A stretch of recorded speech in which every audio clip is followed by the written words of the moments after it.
మీరు చూస్తుందైతే ఢిల్లీ సిపిలో ఉన్న Andhra canteen. So, ఇక్కడైతే ఫుడ్ చాలా బావుంటుందని విన్నాను. సో, చాలామంది ఫ్రెండ్స్ కూడా రికమెండ్ చేశారనమాట. సో, అందుకని వెళ్ళాను.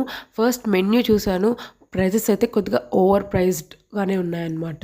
సో, నా ఫ్రెండ్ అయితే చికెన్ 65 బిర్యానీ తీసుకుంది. నేను మామూలుగా ఆంధ్ర మీల్స్ తీసుకున్నాననమాట. సో, చికెన్ 65 బిర్యానీలో పీసెస్ అయితే చాలా బానే ఇచ్చారు. సమ్ 12 పీసెస్ అలా ఇచ్చారు. సో, రైస్ క్వాంటిటీ కొద్దిగా తక్కువ అనమాట ఆ ప్రైజింగ్‌కి. నేను ఈ థాలీ తీసుకున్నాను. దీంట్లో వైట్ రైస్, పాపడ్, మునక్కాయ కూర, పెరుగు పచ్చడి, ఇంకా స్వీట్ పొంగల్, పొటాటో ఫ్రై, పప్పు, సాంబార్, ఇంకా రైతా ఇచ్చారనమాట. సో, దాంతో పాటు గోంగూర పచ్చడి, ఆవకాయ కూడా ఇచ్చారు. చాలా రోజుల తర్వాత చాలా ఎంజాయ్ చేశాననమాట.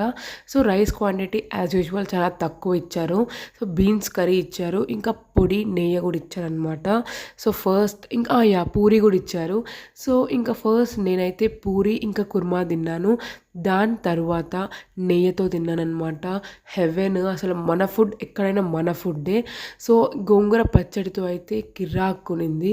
సో, మామూలుగా కర్రీస్ ఏమంత అనిపియలేదు.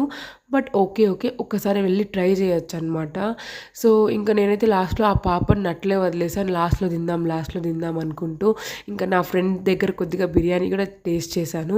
సో, ఇంకా సాంబార్, ఇంకా papad obviously best decision. So, ఇంక దాని తర్వాత లాస్ట్‌లో కర్డ్ రైస్ చాలా ఇంపార్టెంట్. సో, ఇక్కడ యాంబియన్స్ కూడా చాలా బావుంది. మాకైతే బిల్ బానే అయిందనమాట. మాకు సమ్‌వేర్ అరౌండ్ ఒక చికెన్ 65 బిర్యానీ 450 రూపీస్ అయింది. ప్లస్ ఇంకా మామూలు థాలీ 350 రూపీస్ అయింది.